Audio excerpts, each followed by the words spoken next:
Committee 5 সদস্যের committee থাকো, এটা প্রকাশ করুন জাতির হ্যাঁ, সামনে। আমাদের প্রত্যেকটা কমিটি প্রকাশিত। কোথায় দেখেন আমাদের ইউনিভার্সিটি 15 বছর যে কমিটিগুলো রয়েছে, আপনারা বললাম তো প্রথমে আমাদের আপনাদের ফ্যাকাল্টি কমিটি রয়েছে, হল কমিটি রয়েছে এবং ফ্লোরে আমাদের ইউনিভার্সিটি। শাকিল, এই অভিযোগের বিষয়ে আপনাদের কিছু বলার আছে? একদম সুনির্দিষ্ট ঘটনা উল্লেখ করে ওনারা বলছেন, আপনাদের কোনো এ বিষয়ে ব্যাখ্যা আছে কিনা? দেখুন, উনি লাস্ট যে ঘটনাটা বলছেন, ইসলামী ব্যাংকে একজন চাকরি করছে, ইসলামী ব্যাংকে যারা চাকরি করছে সবাইকে শিবির, এইভাবে মানে আমাদের মূল আপত্তির জায়গাটা হলো আপনি হরে ধরে সবাইকে শিবির ট্যাগ দেবেন। ইসলামী ব্যাংকে চাকরি করলে শিবির কিংবা যাকে তাকে শিবির ট্যাগ দিয়ে মূলত কাউকে নিপীড়ন করার একটা বৈধতা উৎপাদন করার একটা চেষ্টা মাত্র। আমি একটু একটা ব্যাপার একটু আসতে চাই। উনি বলছেন যে আমরা মানে একটা মেসে থাকতে 2000, 2500, 3000 টাকা লাগে।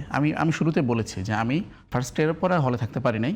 আমি মাস্টার্স শেষ হওয়া পর্যন্ত করোনার কারণে আমাদের 1 বছর বেশি লেগেছে।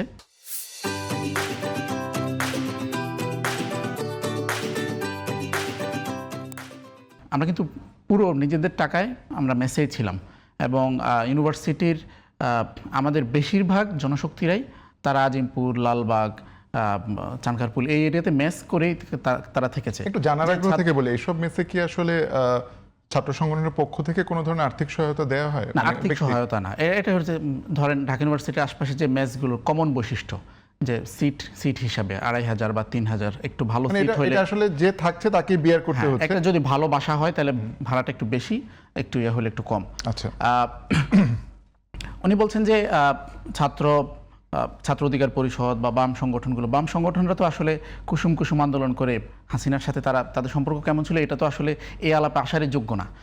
আমি একটা বিষয় একটু বলতে চাই, উনি আমাদের কমিটি নিয়ে বারবার ওনারা সকল জায়গায় প্রশ্নটা করেন।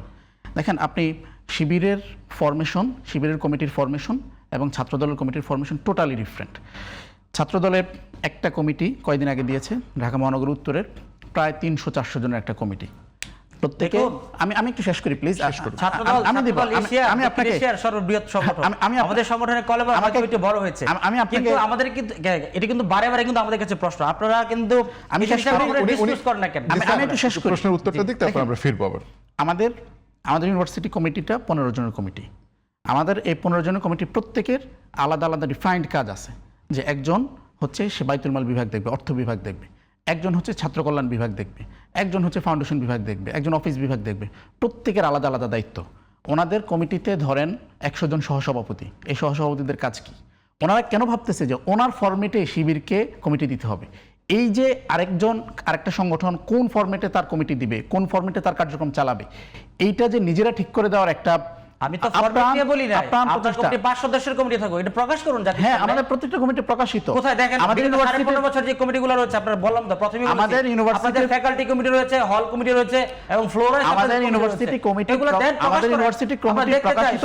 বিগত 15.5 বছর আপনাদের কারা নেতৃত্ব ছিল? শুধু আমরা না, ঢাকা বিশ্ববিদ্যালয়ের প্রত্যেকটি শিক্ষার্থীদের জিজ্ঞাসা, বিগত 15.5 বছর আপনাদের কারা নেতৃত্ব ছিল? কারা ছাত্রলীগ হয়ে সাধারণ শিক্ষার্থীদের কাছে গেস্ট রুম এবং গণরুমে নির্যাতন করেছে? আমরা এই জিনিসটা মিলাতে চাই। এই ব্যাপারে আমাদের বক্তব্য খুবই সুস্পষ্ট। যদি বিগত সময়ে ছাত্র শিবিরের কেউ কোনো ধরনের নিপীড়নের সাথে সংযুক্ত থাকে, তাদের ব্যাপারে যদি এরকম কোনো এলিগেশন আসে এবং প্রমাণ থাকে, আমরা এই ব্যাপারে যথাযথ আইনি সহায়তা করব। ভিকটিম কিংবা কেউ যদি সংক্ষুব্ধ হয়ে এ ব্যাপারে মামলা করতে চায়, আমরা তাদের ব্যাপারে খুবই ওপেন। আমরা বারংবার এটা ঘোষণা দিয়েছি, শিবিরের কেউ হলেও আমরা এই ব্যাপারে কোনো ছাড় দিব না। কিন্তু ওনারা যেটা করতে চান, ওনারা ছাত্রলীগের সকল কাজের দায়ভার শিবিরের উপর চাপাই দিতে চান। উনি বলছেন ওনারা আমাদেরকে চিনেন না, অথচ গত 15-16 বছরে ছাত্র শিবির, ছাত্রদল কোয়ালিশন করে সকল মুভমেন্ট হয়েছে। এমন না ইউনিভার্সিটির ছাত্রদল আমাদেরকে চিনত না। আমার হলে এফরমান হলে আমি ছিলাম 1 বছর 1.5 বছর মতো ছিলাম, গণরুম থেকে আর পরে বের হয়ে যাইতে হয়েছে। আমার ডিপার্টমেন্টে, আমার সার্কেল, আমার সেশন থেকে শুরু করে প্রত্যেকটা ছাত্রদল নেতাকর্মী আমাকে চিনত যে আমি শিবির করি। আমি প্রত্যেককে চিনতাম।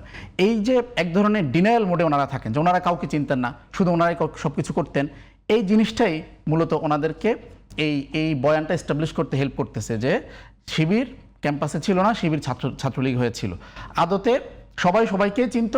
এই মুহূর্তে এসে ওনারা সবকিছু ভুলে গেছেন।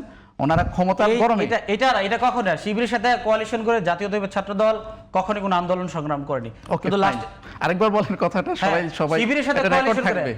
শিবিরের সাথে কোয়ালিশন করে জাতীয়তাবাদী ছাত্রদল কখনই কোনো আন্দোলন করে নাই। বিশেষ করে ঢাকা বিশ্ববিদ্যালয় ক্যাম্পাসে আপনাদের কোনো টেবিলে আপনাদের বেগম জিয়া যখন খুঁজেই পাওয়া যায়নি। বেগম জিয়া যখন মার্চ ফর ডেমোক্রেসি কর্মসূচি ঘোষণা করেছিল, সেই কর্মসূচিতে ঢাকা মহানগর উত্তরের মনসুর শহীদ হয়েছে, আপনারা কেউ ছিলেন না। আপনারা শুনেন, আপনার রাজনৈতিক অ্যাকনলেজমেন্টের মাধ্যমে এটা আরেকবার প্রমাণ করলেন যে আপনারা ছিলেন না। যেই কোনো আপনি রাজনৈতিক ঐক্য এবং নির্বাচনী ঐক্য সেটা তো বুঝতে হবে। আপনাদের সাথে শোনেন, আমি আজকে দায়িত্বহীন কণ্ঠে এই স্টুডিও থেকে বলে যেতে চাই, জামাত শিবিরের সাথে ছাত্রদলের কখনোই কোনো রাজনৈতিক জোট হয় নাই। তাদের সাথে আমাদের যে জোট হয়েছে সবসময় নির্বাচনী জোট হয়েছে। নির্বাচনী জোট এবং রাজনৈতিক জোট দুইটা কিন্তু এক বিষয় না।